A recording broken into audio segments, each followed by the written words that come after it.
Hey guys, it's Alvin here, and a new report just came out that Florida's population is supposed to surge by over 1.4 million people. Let's dive into the numbers and see what it means for you.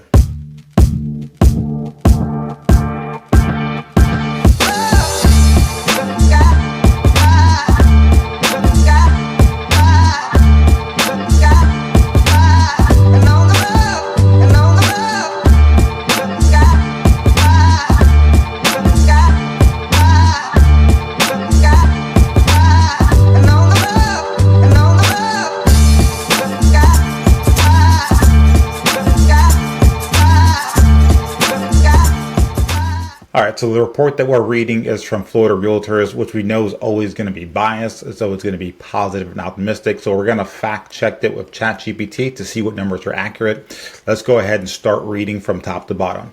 So the report came out, and essentially it's saying that Florida's population is going to grow by 1.4 million, and so we're going to see the effects of inflation to about 2027.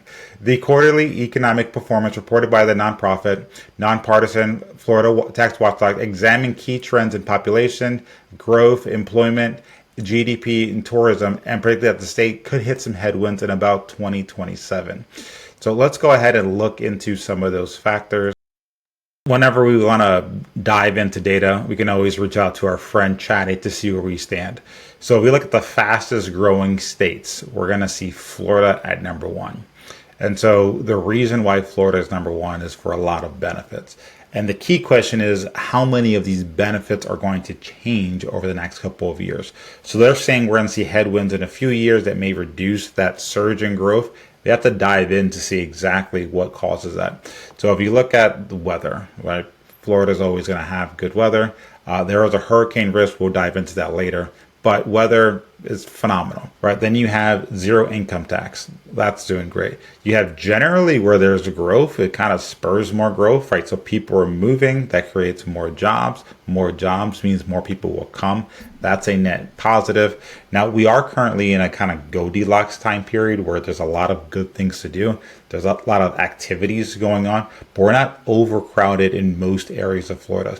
And if you're in Tampa, Orlando, and Miami, know that you are in your own bubble. Once you escape that bubble, you'll see that the entire state is not filled with traffic, right? That's just where you are, in which you may consider moving into other portions of the state that are less populated. That's when you get like an equilibrium of population being more evenly distributed throughout the entire state. But Florida is on this list, ranked number one, growing at 2% per year, which is absolutely phenomenal growth. So now let's go ahead and look at more economic data. So if we look at just top overall economic growth, we're going to see that Florida is 3 out of 50 states. So obviously growing very well. Texas and California are still leading the pack there. California is the largest economy in the country, so that makes sense. And a lot of companies are moving to Texas. It's also along the Mexican border where we're going to be seeing a lot more nearshoring. So Texas is going to do a very good job there. And also keep in mind, we're doing a lot more oil production. And a lot of these refineries are based out of Houston, which also spurs a lot. So again, Texas is a huge driver when it comes to natural energy or just energy in general. So, but Florida is top 3. This is obviously beating Illinois, New York, Pennsylvania, a lot of the other states that you would think of having strong economies. Florida is right up there, right? Florida is top 3, so it's definitely pulling its own. So if you look at the overall economy, and this is being sorted by usnews.com, it has the strongest economy in the entire country. And the reason for it is that's not just about job growth, it's about entrepreneurship. It's about the best states to grow your own business. So if we look at in the United States where the crypto boom is going, it's in Florida. If we look at where a lot of those fintech jobs are leaving New York and coming, it's definitely in Florida. And so when you see a lot of those companies leaving California and starting innovation hubs, a part of it's definitely going to Texas. Another chunk of it is coming to Florida. So we're seeing a lot of this new wave of employment that's not employer oriented. This is going to be much more content creation, more independent contractor, a lot more of ownership. So when we look at economic data, we can't just look at employment. A lot of people are self-employed. They have their own companies and they have different modes of creating money for themselves. And so you have to look at the full picture. Florida ranks #1 according to usnews.com. When we look at higher education, this is college, universities, Florida also ranks #1. And the reason why this is so important is Florida was always seen as a retirement state. But now we're seeing a lot of people being born in Florida. A lot of young families come here. They have kids here. Their kids grow up here. They go to high school here. And they're going to college here. It's also a destination where kids from other states are looking to come to universities here. So Florida obviously has a lot of top universities. They attract them. And then when they graduate, they want to go ahead and work here as well. So this is also when we look at what's going to happen in the future employment growth, future entrepreneurship. We have to look at the higher education. Again, Florida is doing a phenomenal job at having the highest standard in the country. And the net of all of this is that Florida leads GDP growth. And a lot of that comes from tourism, people coming here, spending money, a lot of migration happening here, a lot of job spurring. But #1 in GDP is obviously a very good indicator. So as we continue to dive into the article, I always want to be aware that whether you're extremely optimistic or you're extremely pessimistic, always hear the other argument. Hear both sides. The truth is somewhere in the middle. And the key is when you're an investor, there's never something that you need to do exactly what someone's telling you. The whole point is to be able to educate yourself and make the best decision given your portfolio needs. So continuing the article, among the reasons cited by the report of the reduction, including the rising property and automobile insurance.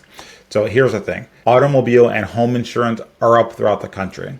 So whenever someone cites a singular state, right, they say, hey, this is going up in this state, you have to look at everywhere and say, okay, is it happening across the board?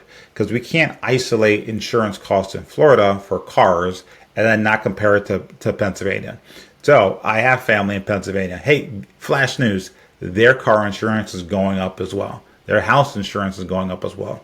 And the big reason is the cost of replacement is going up. So when you have inflation, the cost to build something, the cost to hire someone, the raw materials, the cost to transport that good, all of it gets more expensive. So if there's damage to that entity, that property, that car, that whatever it is, the cost to replace it, to give someone the same as what they had, is going to be more expensive. And this is why insurance costs are going up in Florida, is because the cost of building is so much higher.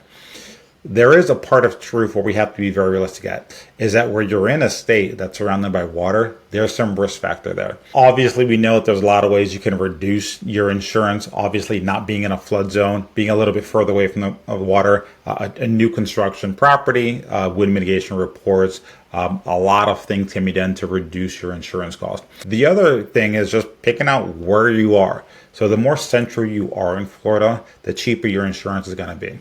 And so, for example, I have an insurance quote here, and this is for a property that I'm buying for myself in Central Florida. This is a duplex. And if we look here at the bottom, you'll see that the insurance premium is $559 for the year. So this is a super cheap insurance policy that is counterintuitive to what most people think Florida insurance is. So again, I can show you an insurance rate of a duplex for $560 for the year. So the question is, can you go to Pennsylvania and do the same thing? Well, not if it's a 30-year-old property, right? Not if it's older. So it's not like the entire state has super high insurance. Now, what it will mean is that certain coastal cities are going to be much more expensive to be in. Certain ones, especially in certain key locations. And we should make arguments as a country to say, hey, should we keep building in these areas? Does it make sense to? And if it does, who should? Who bears the responsibility? It might be that ultra rich people are going to be the ones who live with a waterfront view. Cool. If they want to afford that insurance cost, that's fine for them. Most people are going to look at where the insurance is going to be cheaper. And for a lot of people who are looking to be in Florida, it's going to be a couple miles in away from the water. And a 20-minute commute to the beach is still a phenomenal opportunity. I already talked about how we're number one in GDP, and we're seeing that we're going to slow down from 3.6 to 2.1 by 2030. Again, I needed to get more of a reason as to why that was going to happen. This article did not properly explain it. You can't blame insurance for everything going down. And then it goes in to talk about how our unemployment at 3.4%, which is again super low compared to what people think Florida is. People think that Florida is just a beach and it's just a retirement place. There's a lot of economic activity that takes place here, which is why our unemployment rate is 3.4. They're saying it's going to go to 3.6. Again, like, what does this mean? Talk to me. Like, break it down for me. That 0.2% difference is explained by why. This article doesn't mention it, so it's hard to give it a lot of weight. And again, anybody can predict a swing up, a swing down. We can all have feelings about it. There isn't enough data in this report to actually know that anyone should be concerned. And again, if you go from a 3.6% unemployment, that's still fairly good, especially compared to a lot of different other places. Currently, our personal income growth is at 4.9. That's nearly 5% income growth each and every year. That's a solid number, way higher than inflation. So they're saying it's going to tail off to 4.1%. That's a 0.8% difference that they're saying is going to start declining. 4.1% growth in income is pretty good. That's solid. That's going to beat a lot of states. And again, I'm curious to see the data compared to any other state to see how we're actually ranking, because this could just be the overall sense of the country in which, you know, they're spinning this article as if all these good things are happening, but then some event will occur that changes the data. And they're not arguing what that data point is. It's just saying insurance rate is just saying that it's going to slow down, it's going to curl. And again, it's not a major slowdown, so there's no, like, it's not significant. I think they're just saying that we're going to run off of this high. But again, you got to compare yourself to another state. And so I would like to actually see a breakdown of how we're doing compared to other states. Because again, the weather's still phenomenal. Our insurance can be mitigated by moving to other places, by getting new construction properties and other factors. The prices of everything will go up. That's a fact. We know that. But there's other parts of Florida that are a lot more affordable and, quite frankly, underdeveloped. And the last major point that they make here is they're saying tourism has been a very strong point for Florida, and they're actually predicting for that to go up and get stronger, which makes sense. Universal Studios just created a brand new theme park. Disney has another one around the corner. There's all types of new things being developed. At every city, you know, if you look at their development page of the county with the development plans, everyone's widening their roads. Everyone's accommodating for more people to come. So we're going to be able to adjust to accept more people. Now, if you've been here for the last 30 years, your version of Florida will be different than your child's or grandchild's version of Florida. And that's a case for everywhere. I would way rather be in a place that's booming where the growth is obvious than a place that's decaying or slipping away, moving in the wrong direction. All right, so that's it. I want to thank you for watching the video all the way through the end. And now I want to hear from you. Do you think Florida's growth is going to continue, or are we going to slow down? I want to hear all your comments. I'll be replying to each and every one of them. I'll see you next time.